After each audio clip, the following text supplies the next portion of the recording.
Hola, soy Cuauhtémoc Medina, curador en jefe del MUAC de la UNAM, y hoy me tocará hacer el recorrido de la exposición de Ben Botier, La muerte no existe, para todos ustedes.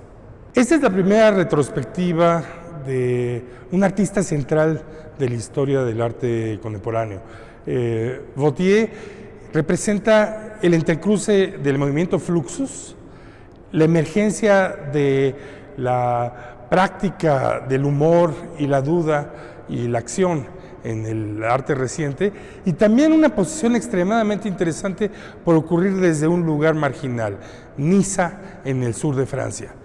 La exposición que tendremos en el MUAC es realmente excepcional por dos motivos. Uno, porque tiene una acumulación de obras muy importante y además una representación de una obra muy central de Botier, pero también porque el artista ha hecho un esfuerzo específico en hacer la exposición para México y para un público hispanohablante, de manera que incluye no solamente una declaración del propio Botier de qué le representa exhibir en México, sino una multitud de obras que han sido escritas o hechas en español.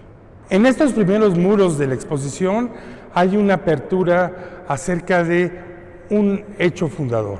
Ben Botier es probablemente el iniciador de uno de los modos de hacer arte más importantes de la contemporaneidad, el sustituir la producción de obras, por ejemplo, pintadas, por textos.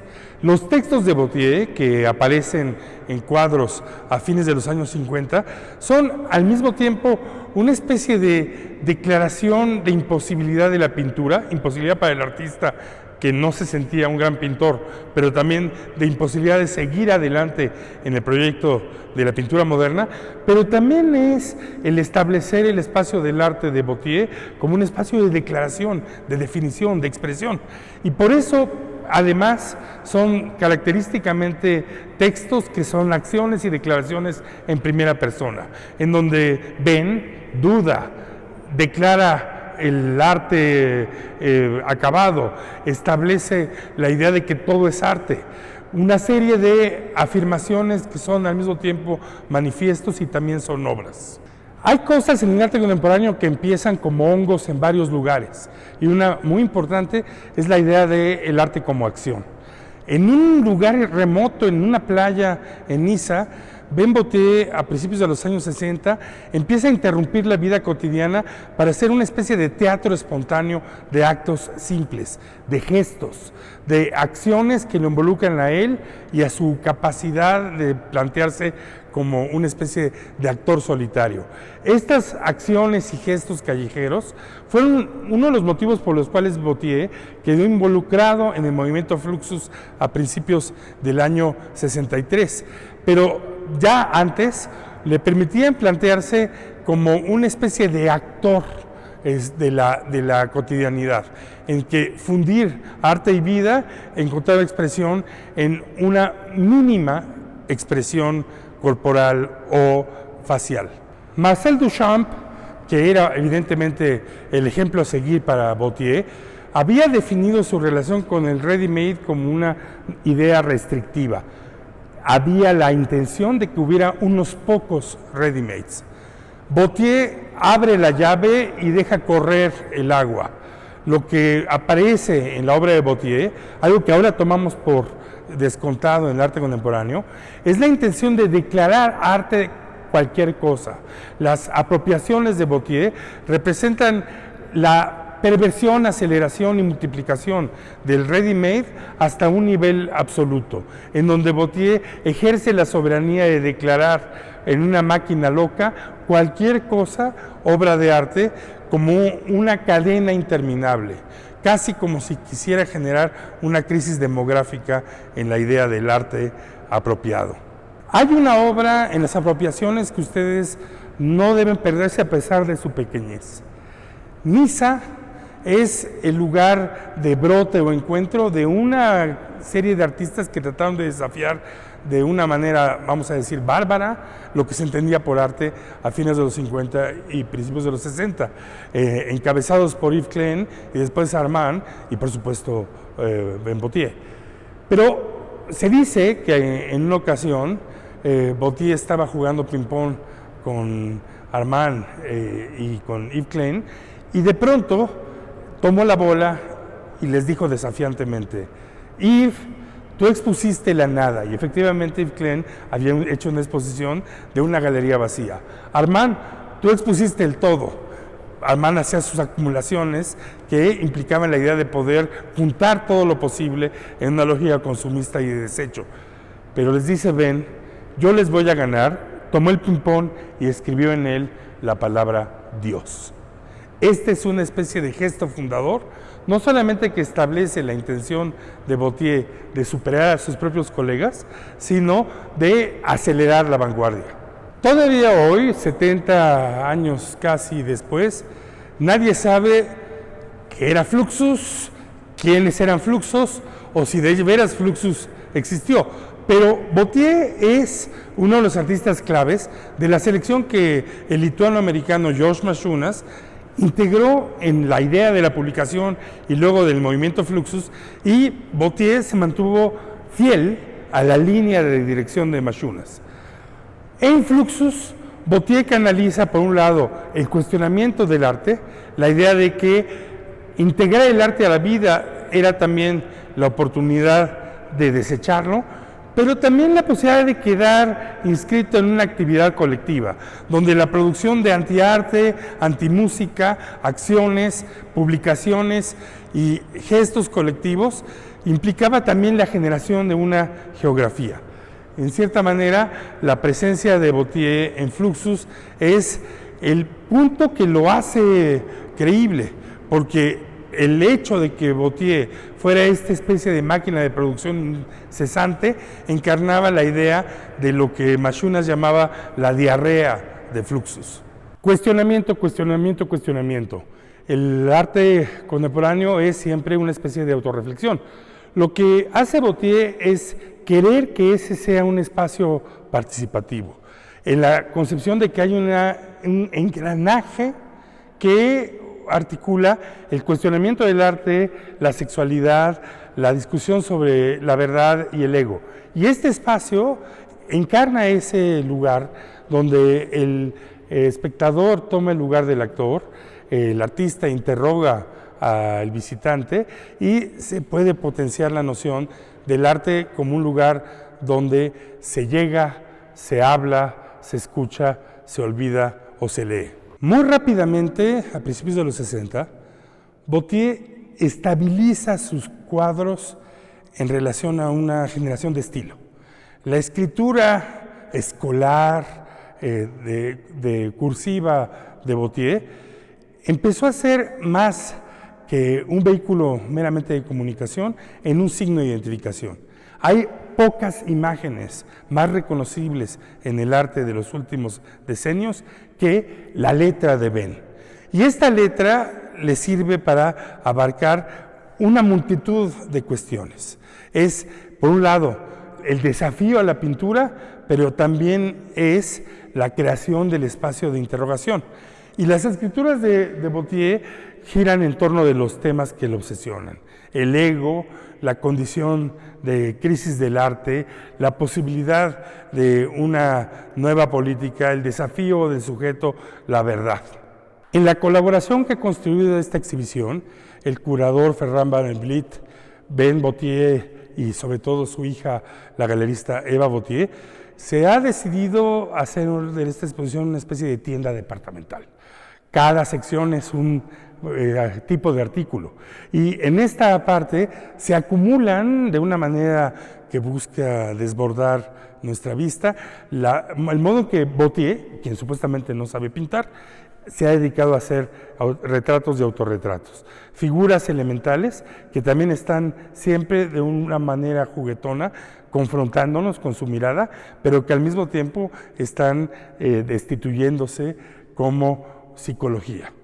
Cuando uno habla de la revolución del arte de los 60s, uno tiene que tomar en cuenta cómo la diferencia entre entretenimiento, arte, cultura y juego se vence.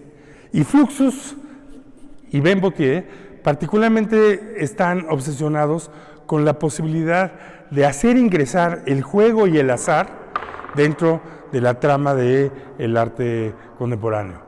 Pensar el juego como el lugar donde ocurre una tensión privilegiada, pero también que permite desafiar la idea de intención para encontrar un campo de accidentes fortuitos. Y esta mesa que invita al espectador a participar es uno de estos juegos de Fluxus, uno de los modos en que una práctica del azar se vuelve una investigación filosófica. Entre el número interminable de cosas, ideas, categorías que Bottier afirma haber incorporado en su arte, está haber firmado el tiempo. Y esta sección lo que ilustra es la multitud de ideas, juegos y objetos con los cuales Bottier ha venido a cuestionar el lugar común que representa nuestra constante obsesión y preocupación por el tiempo.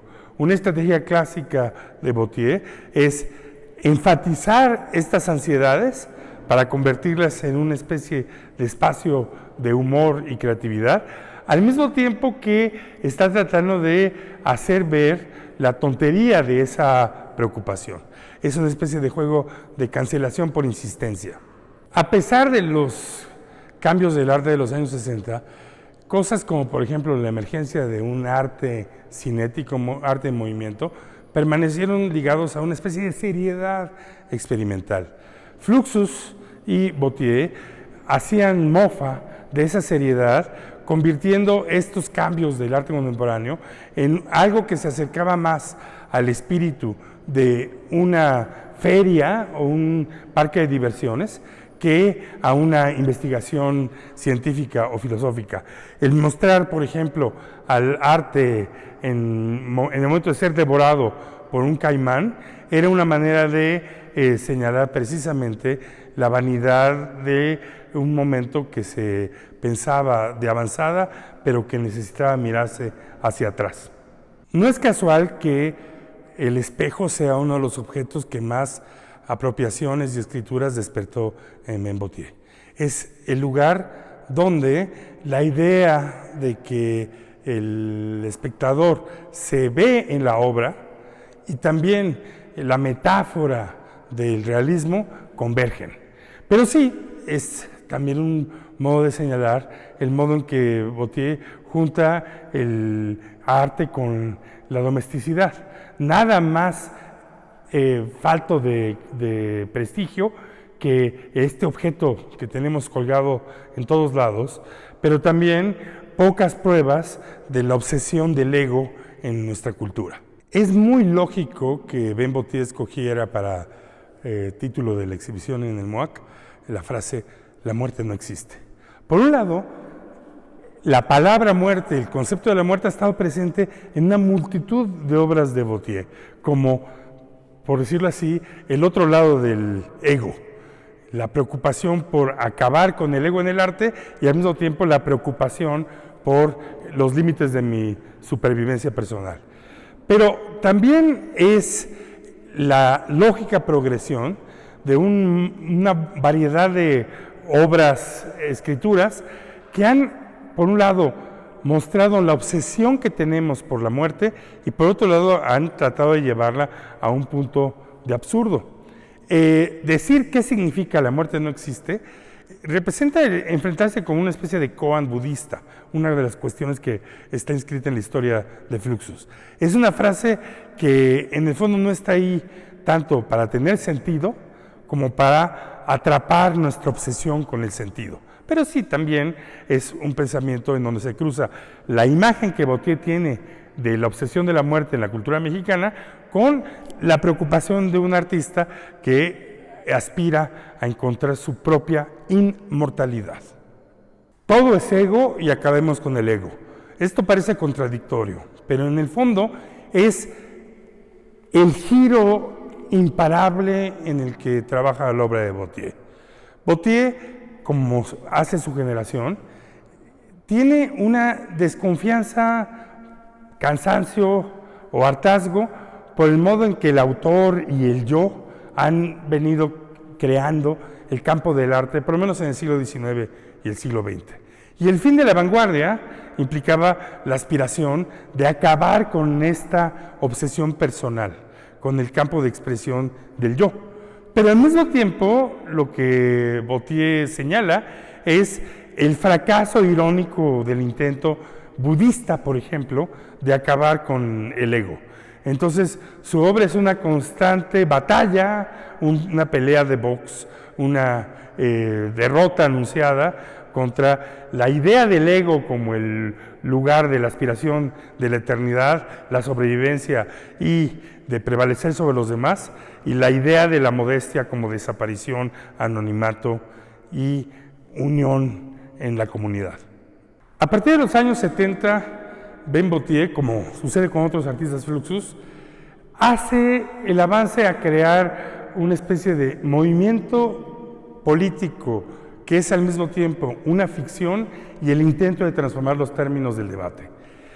Bourdieu, que viene de una provincia anexada a Francia, que todavía tiene la memoria de las lenguas europeas que han sido aniquiladas por los Estados-nación europeos, pero que además pertenece a la generación que atestigua el drama y el conflicto de la descolonización de África, de Asia en particular, llega a la conclusión de que las fronteras nacionales son el resultado de una ficción y una violencia.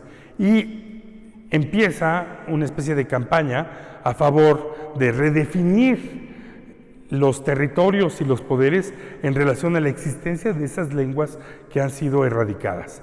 El etnismo de Bourdieu, por un lado, es una condena a los estados-nación, que incluyen de manera prominente aquellos a los que su historia familiar lo afilia, a Suiza y a Francia, pero también la visión que resultó profética de cómo la crisis de los distintos grupos sometidos a una hegemonía nacional iba a marcar el final del siglo XX y el principio del XXI.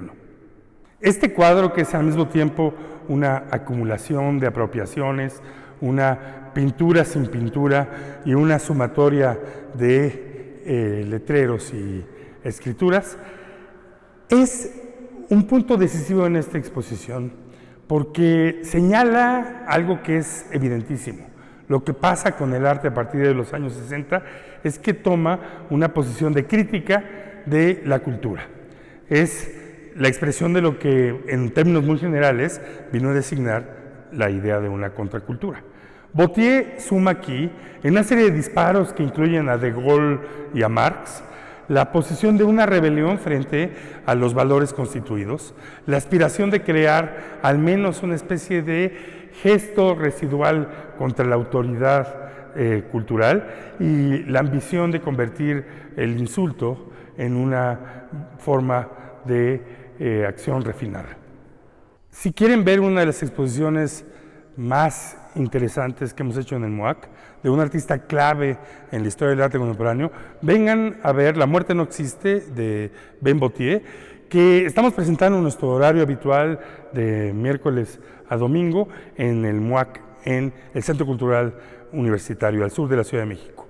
Además de que ustedes verán una acumulación muy notable de las obras de Bourdieu, podrán acompañarnos también en revisar el trabajo de los curadores encabezados por Ferran Barenblit, y los invitaría también a comprar o leer la publicación que acompaña esta muestra, nuestro folio sobre Bourdieu.